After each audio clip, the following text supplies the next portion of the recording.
beloved Boss Mike Cervera. Po yan, matagal ko nang pinabagsak itong gobyernong ito at hindi na ako ngayon nasa asylum sa Netherlands. Alaka, oh, kita nyo si Roque, mga kababayan. Ha? Ayan, oh, kita nyo itsura. Hirap na ho. Bakit ho, mga kababayan? Kasi ho, mga kababayan, itong si Roque ay marami hong kaso, baka inyong nakakalimutan. Napakaraming kaso ni Roque, ha? Qualified human trafficking. At eto pa, mga inciting to sedition. Ang dami ho. Oo, sa sobrang dami, nakalimutan ko na nga ho yung iba eh. Ang natatandaan ko yung mga mabibigat eh. Alin? Ha? Qualified human trafficking. Inciting to sedition. O kita nyo?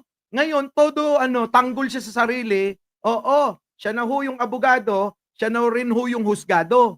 Bakit? Eh, ginagawa niya na hong korte ho ang ang social media. O, kaya sa social media, mga kababayan, ha? Siya ho ang abogado, siya na rin ho ang husgado. Oh, tuloy.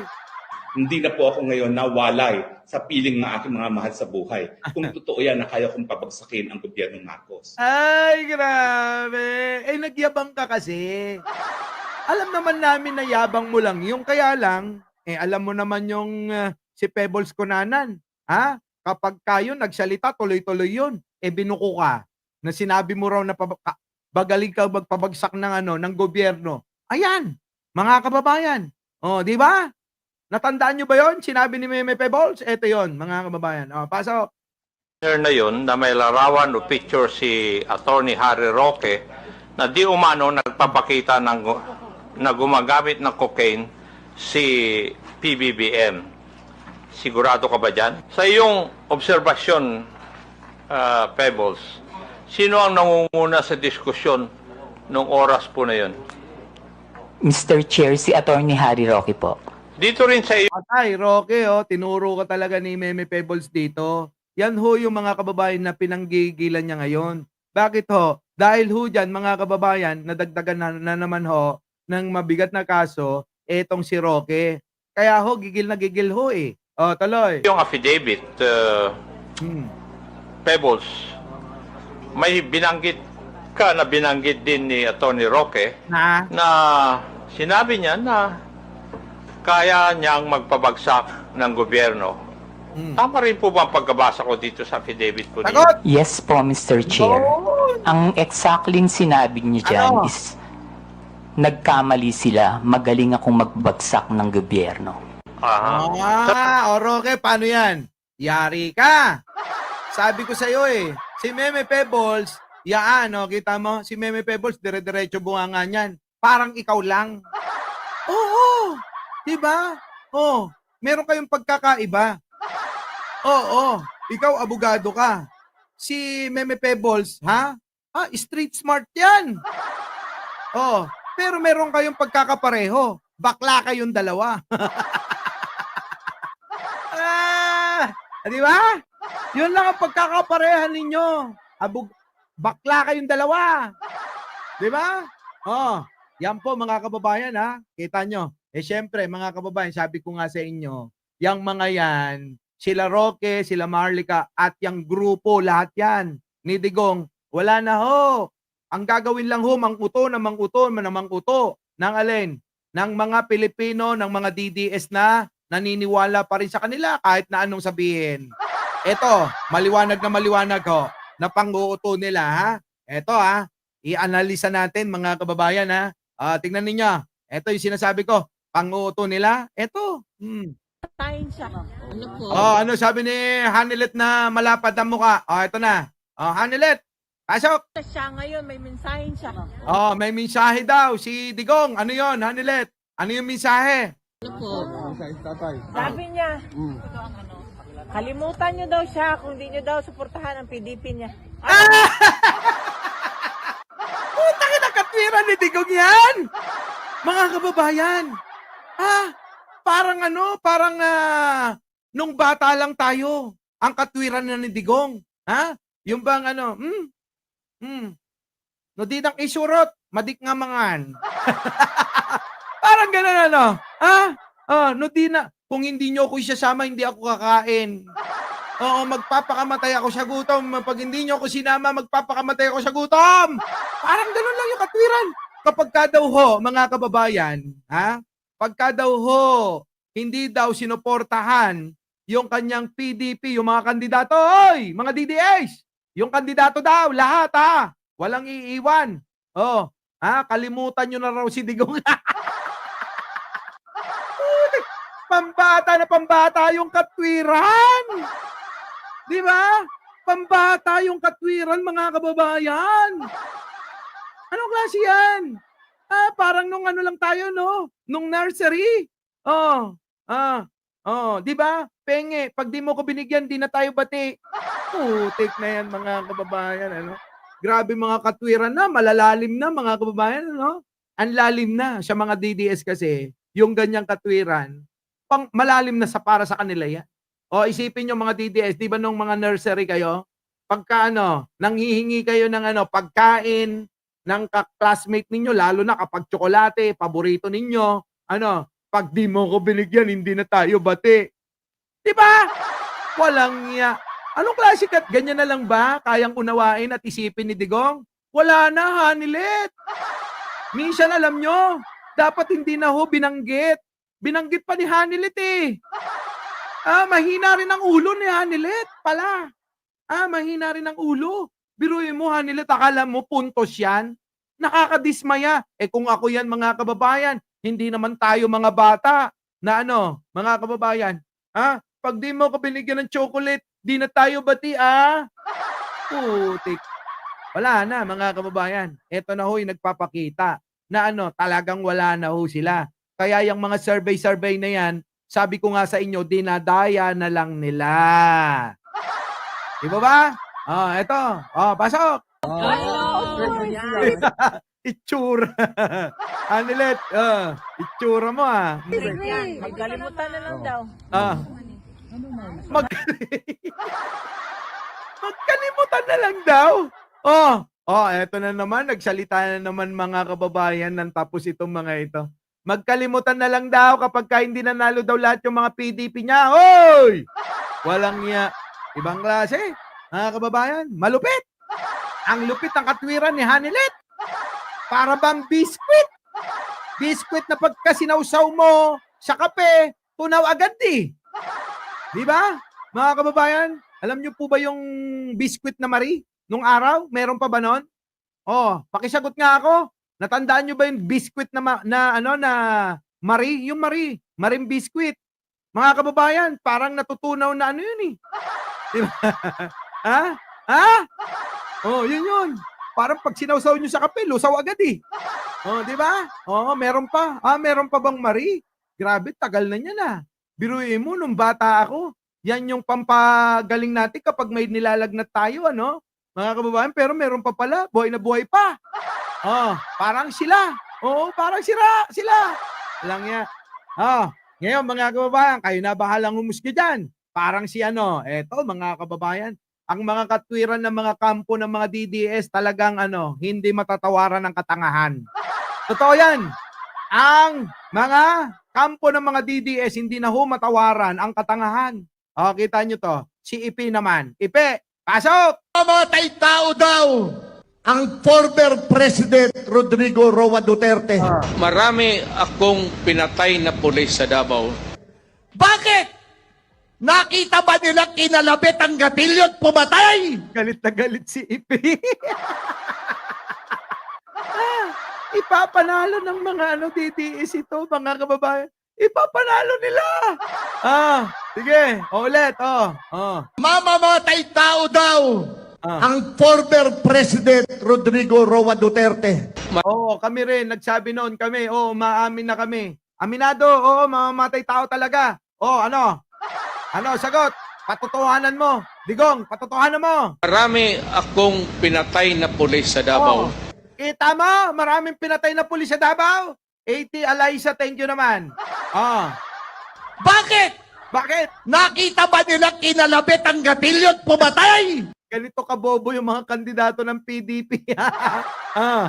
Matagal ako pumapatay ng tao. Nakita ba? si Digong na ho ang sumasagot para sa kanya. Kawawa naman, ano, ang tanga ni Ipe, no? Mahina ulo. Tapos gusto nyo gawing senador, oh, mga DDS, oh, yung isang senador ninyo. Ganyan ang gusto nyo, no? Para ano, hindi na ho kasi, alam nyo, mga kababayan, eto ha, tatapating ko po kayo.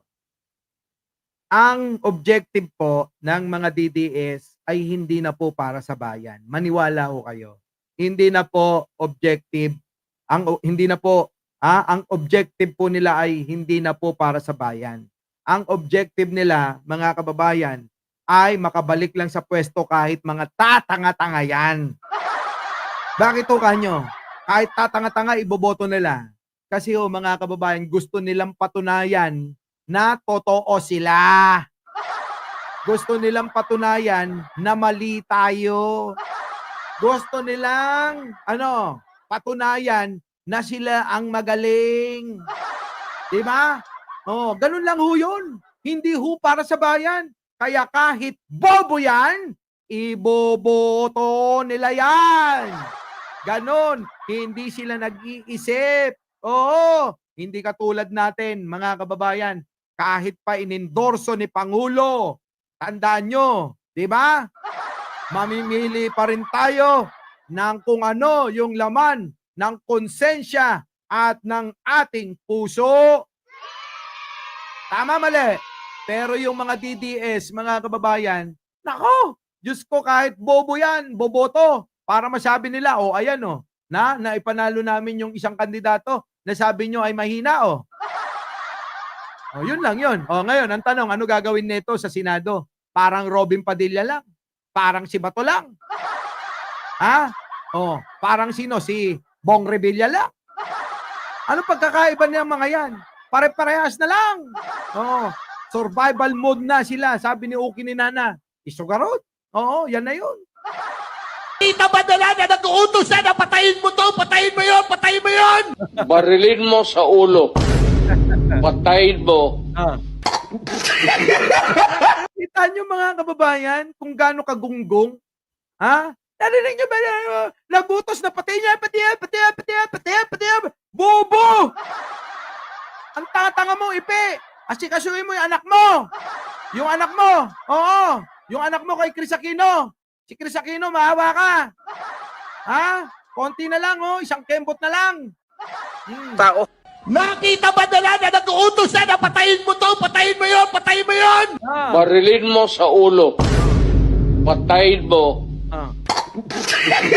Kita nyo, mga kababayan? So, mga kababayan, ha? Eto na, puntahan na natin. Nako, eto, matindi to. Yusek Claire Castro, dahilan ng alin, mga kababayan, ng pagbagsak ng rating ni Pangulong Bongbong Marcos. Eto po ngayon, mga kababayan, ang mga DDS ay eto yung bagong propaganda. Sinisisi si Atty. Claire sa pagbagsak daw ng rating ni Pangulo na gawa-gawa nila. Gumawa sila ng rating nila na sinasabi sa survey nila na bumagsak daw si Pangulo. Ngayon, mga kababayan, at si Sara naman ay umangat, Ngayon, mga kababayan, ginagawa nila yan kasi hindi nila kaya si Atty. Claire Castro. Kaya ang gagawin nila, kaya daw, etong gawa-gawa nilang survey na to, isinisisi kay Atty. Claire Castro. Sa totoo lang po, talagang lahat sila ay gigil na gigil. Ang daming mga nag-chat sa akin, Boss Mike, tatanggalin na ba si Atty. Claire Castro? Bakit? Kasi daw siya ang dahilan ng pagbagsak ng rating ni Pangulo. Naku, fake news parehas! Yung tatanggalin, mga kababayan, fake news. Yung rating na pinapakalat, fake news din. So anong sagot ko doon, mga kababayan? Ngayon, ganyan ho ngayon ang kanilang naratibo. Isisisihin si Atty. Claire Castro. Bakit to? Gusto nilang gumawa ng eksena paraan para matanggal. Bakit? Nagiging balakid si Atty. Claire Castro sa mga DDS at sa grupo ni Libayan. Di ba Libayan? Ano? Balakid, ano? Oh. So ngayon, mga kababayan, anong kailangan nilang gawin? Gumawa ng paraan at yan po yung nagawa nila, no? Yan ho yung naisip nila para matanggal daw sa pwesto si Attorney Claire Castro. Hanggat mga kababayan may Attorney Claire Castro na sumasagot sa mga aligasyon, bintang fake news ng mga DDS, mahihirapan itong grupo ni Digong. Oo, kahit na agpare-parin tumeng. Uray pa'y agpare-parin tumeng ni Libayan. Uray pa'y umungo-ungo ti ubet ni Digong. Awan latta apo, madilat ta, uray pa'y. Awan maramidan nyo. Agnaw-ngaw kay lang agnaw-ngawen. Asjay latan. Ano, mga kababayan? Kahit na ho, kahit na magluluhod si Libayan, kahit po humalik sa puwet ni Digong yan, mga kababayan, walang mangyayari, hindi nyo mapapabagsak si Attorney Claire. Diba? Si Attorney Claire, kumbaga sa chess. Tandaan nyo kumbaga sa chess. Malupit ang ginagampanan yan. Oo. Para bang bishop yan. At kabayo. Yun yung function niya. Kabayo at bishop. Meron pang isa. May tore na eh. Yung rook, mga kababayan, si tore yun. Paano kayo mananalo? Kung may tore, may Attorney Claire na kabayo at bishop na haharang sa inyo. Tandaan nyo, mga pon lang kayo. Mga pon. Sila Libayan nagpaampon. Nagpaampon sa grupo ni Digong. Di ba? Tapos lumibel kayo sa mga pon. Ano? Wala, Libayan. Pero mo nagpaampong kayo roon. Our beloved Boss Mike Severa.